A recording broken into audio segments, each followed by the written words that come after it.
Today I'm going to tell you how ocean pollution affects not only you as a human being, but also the coast that you live on and around worldwide.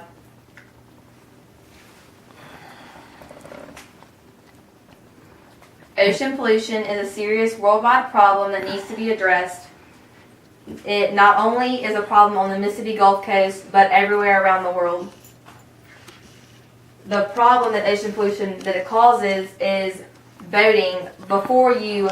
When you're either at your house or before you launch your boat, you need to check the engine and make sure that the gas and oil isn't going to leak into the water, because if it does, it can contaminate the marine life on the seafloor and cause them to become sick with illnesses or diseases. In the fishing industry, chemicals, if the fish take in chemicals, then that could cause the fishing industry to go down, because the fishermen won't be able to find the right kind of fish that they need to produce and give into stores. And the food, if it becomes contaminated, or the seafood, if it becomes contaminated with chemicals or oil or such, the kind that it can be contaminated with that could get in your body is hepatitis A and E. coli, which was found according to the Center for Disease Control. And a recent report showed that in New Orleans there was a cafe that got a shipment of Gulf oysters, which they contained a neurovirus. When people ate them, they became sick with illnesses, but none were caused death.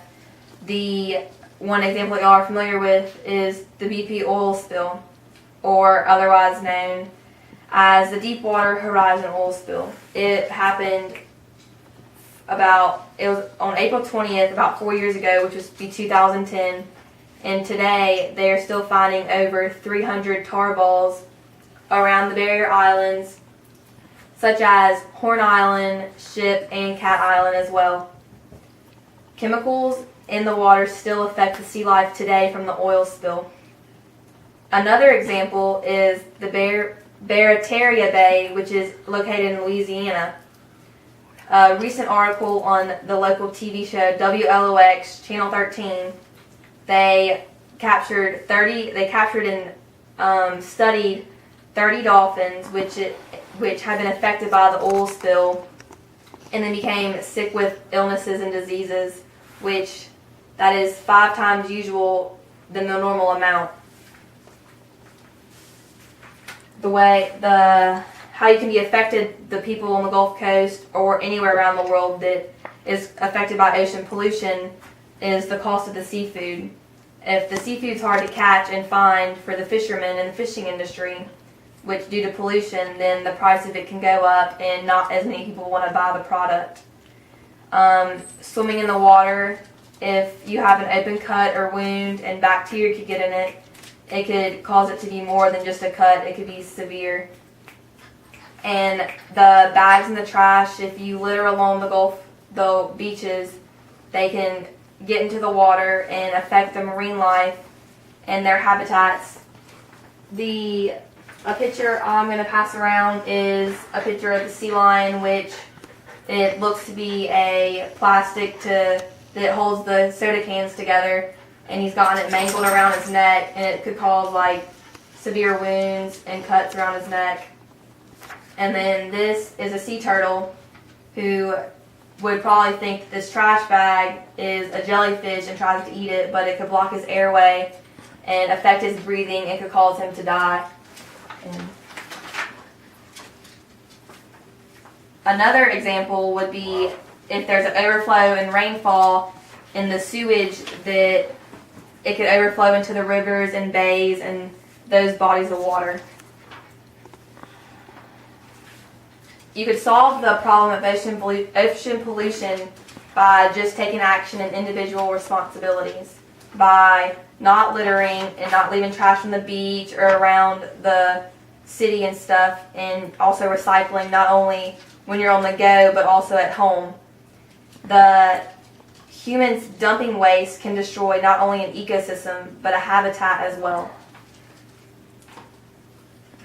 By taking action in the help against ocean pollution, to benefit the coast as a whole, or there could be better water quality and better for fishing, which will help in the fishing industry.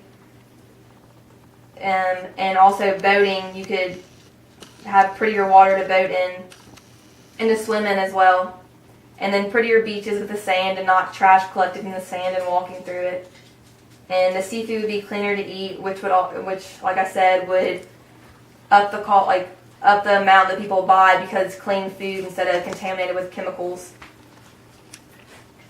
And the action that you could take as a population is when you're on the boat wanting to go fishing on a day, instead of the plastic bag that the lures come in, you could take them out and put them in a reusable plastic container so that the plastic bags don't fly out into the water and harm marine life or the habitat they live in.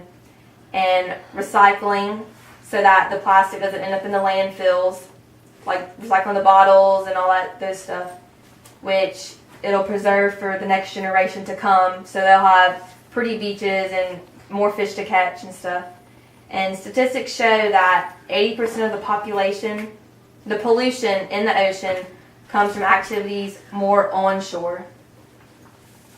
And here I have a chart that shows where it's better to swim and not to swim, like in places like Bay St. Louis and Long Beach, and more places like Gulfport around Long Beach. There's more sewage and it's closed to swimming due to bacteria and the chemicals in the water. And the places like over by Pascagoula and the Biloxi area, it's safe to swim because it's cleaner and safer for the community as a whole. And if you want to find an updated version of the chart, you can go to the Department of the Environmental Quality website and look up the pollution count and all that. And I hope I made you more aware of the pollution and how much of it is a threat, and that you'll take action into taking part and going to beach cleanup days and helping prevent ocean pollution. Okay. Great. You come Let's on see. strong Okay, right I there hope that was- last.